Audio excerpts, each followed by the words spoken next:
Wow, and Bremner, Kim Davis made big headlines in 2015 for all the wrong reasons. Your take on Kim Davis situation?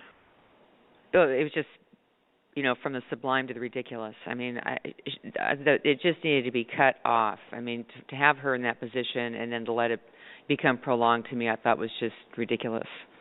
And, frankly, I'd gotten so tired of her case, I got a call from MSNBC. I was in a mediation, and they said, can you go live on the Kim Davis verdict? And I said, who's she?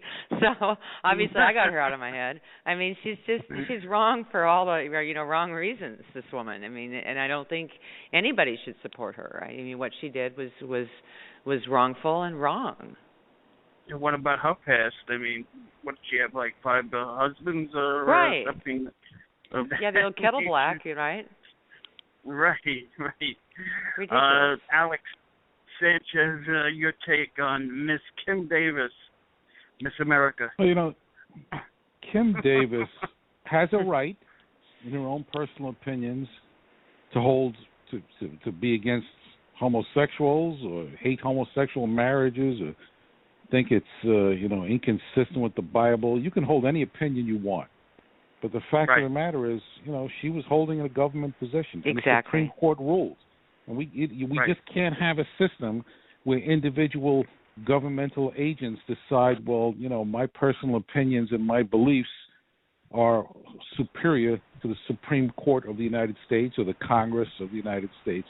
Yeah, exactly. We can't have a system like that. And she should have simply resigned and said, listen, I can't do this until the law is changed. I would have had respect for somebody like that. But for her to go on and on and on and fight and deny these people their right to get married when the Supreme Court says you could, it just wasn't right.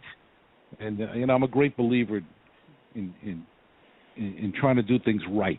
And let's face it, this was wrong, what she was doing. Dwane, give me your take. Well, yeah, I mean, I can't add a lot to what was said. I mean, I agree 100%. She had the absolute right. She has the absolute right to stick to her religious convictions, but that means that she can't do that job. She's got to go get a different job that doesn't conflict with her. Nobody's telling her she can't have her beliefs. But when the law says you got to do X, I guess that there is Martin Luther King, the law said he couldn't sit at the counter, but he went and sat at the counter and got arrested for, for civil rights. I mean, so maybe she was trying to do that. It didn't work. I mean, she gathered virtually no sympathy for her position, and actually probably helped the movement a great deal by her actions. Her actions were probably one of the best things that could have ever happened to them.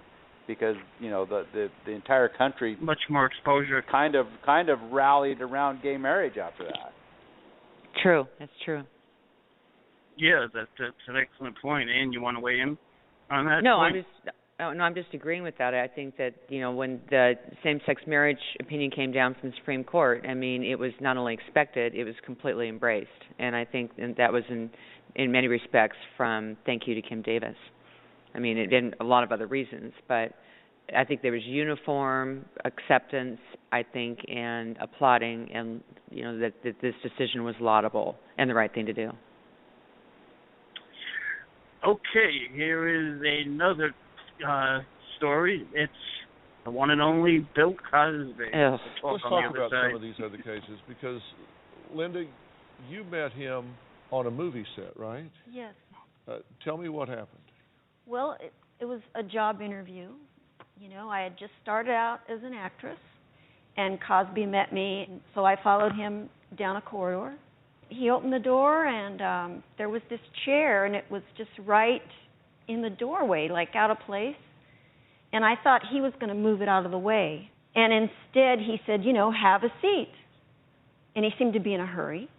I never got to move because his hand came around to the back of my head, and as I looked up, he was exposing his genitals, and he was right in my face. It's hard to wrap your mind that someone can be this arrogant. Yes. That's what caused the shock. You said it was surgical precision, just bang, he's there. Well, I was gripping here, and he had my hair. I don't want to get graphic, but when you're shocked, you go, oh, you open your mouth a little bit. And that was my mistake. And then he just made this horrible mess all over me. And then the hardest part was he gloated over my humiliation. And he reached into his pocket. He had like a big wad of Kleenex. And he started cleaning me up. He was dabbing at me. And by this time, I've closed my eyes because I really think I'm going to faint. And he said, I've blessed you now. You've been blessed. And I remember thinking, he must be crazy. And you told no one about it at the time? Not a living soul. All right, Alex, let me go to you first.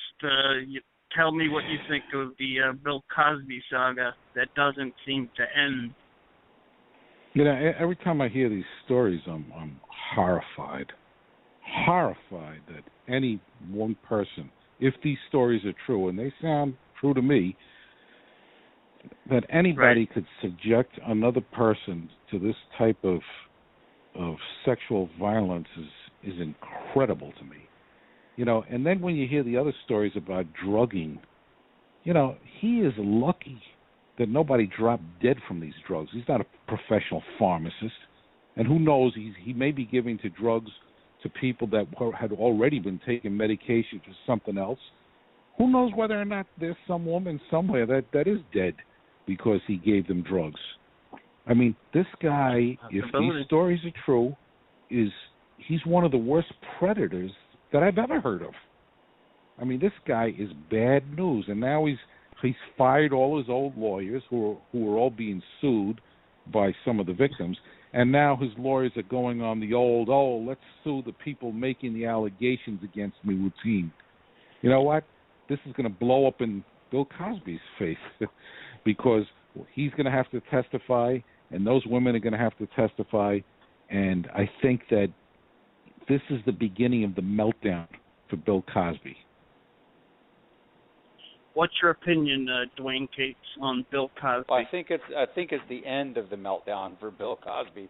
I think he's been melting down for several years now. I don't think it's just starting. And I think civil trials would be a nightmare. And I think his lawyers, if they're going after people, are not doing him a great service. I mean, the best he could hope for is to drop out of the public eye and hope this all goes away at some point and make it go away as quietly as possible. But that's going to keep him in the public eye. Well, I know, that's what I'm saying. If these lawsuits continue, I mean, again, I guess he may have the theory, if I'm going to go down, I'm going to go down fighting, But if I was his attorney, I would advise him to just try to make it all go away as quickly, as quietly as possible, and go move to South America and live the rest of your life.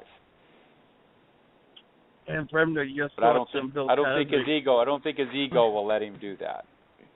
Well, Gloria Allred, who represents the majority of the victims that we know of to date, had offered to him for him to stipulate to expand the statute of limitations and to put a sum of money, into a pot for settlement of claims.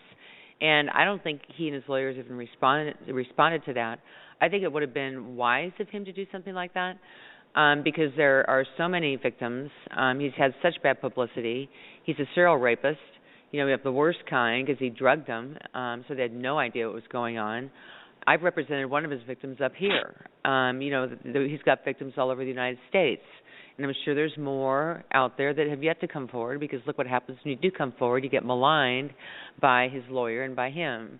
You've noticed probably recently that he's suing a number of women again for defamation, including Beverly Johnson. Yeah, what is that? I mean, are you serious? That's a big mistake. That's I what know. It is. I'm like, it's a huge mistake, but that's what he's doing. I mean, he just keeps stepping in it.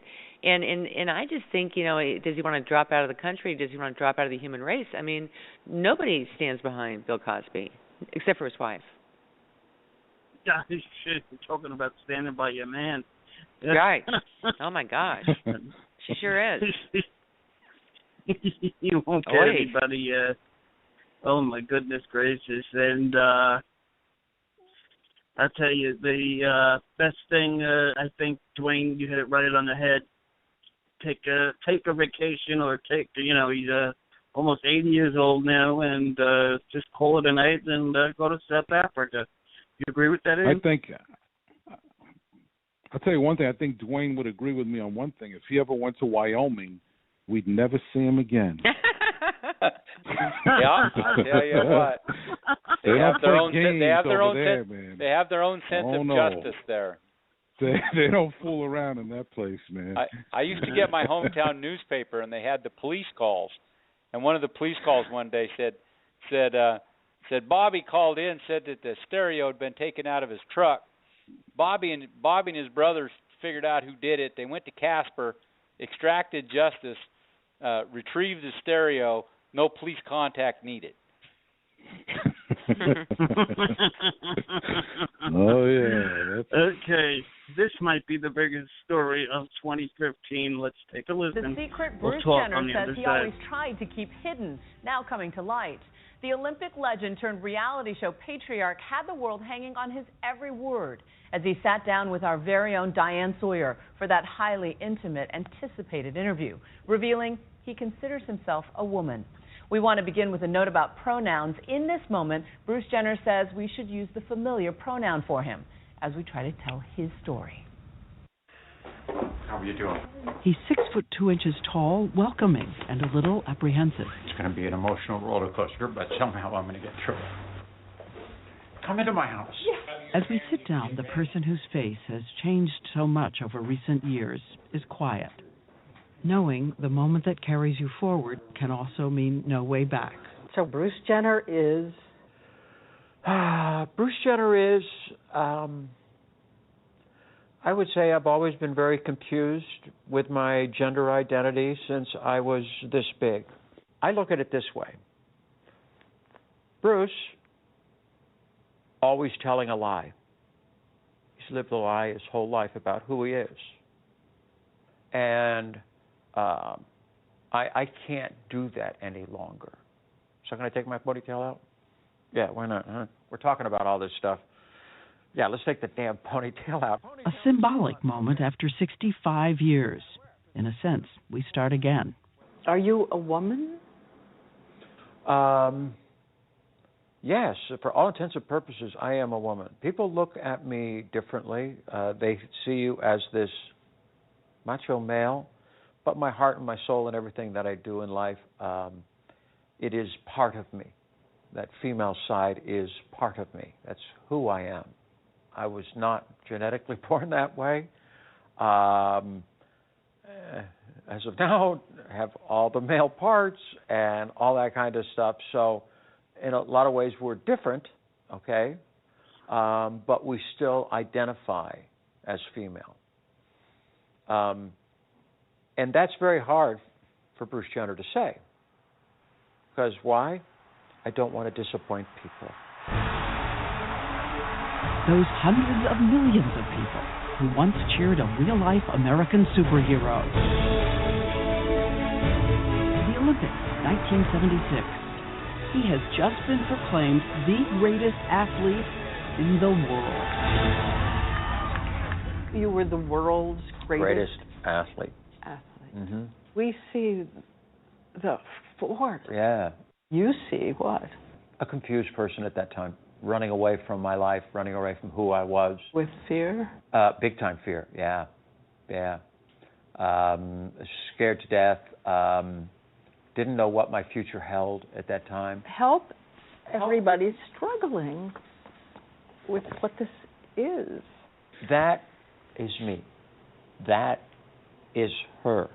And people have to know that you can want to identify as a woman and still kick butt. Even as a Okay, Ann Bremner, what do you make of the transition of the 65-year-old Bruce Jenner? Well, I think I, like most everybody, agrees that if that's who he believes or she believes she is, and that is totally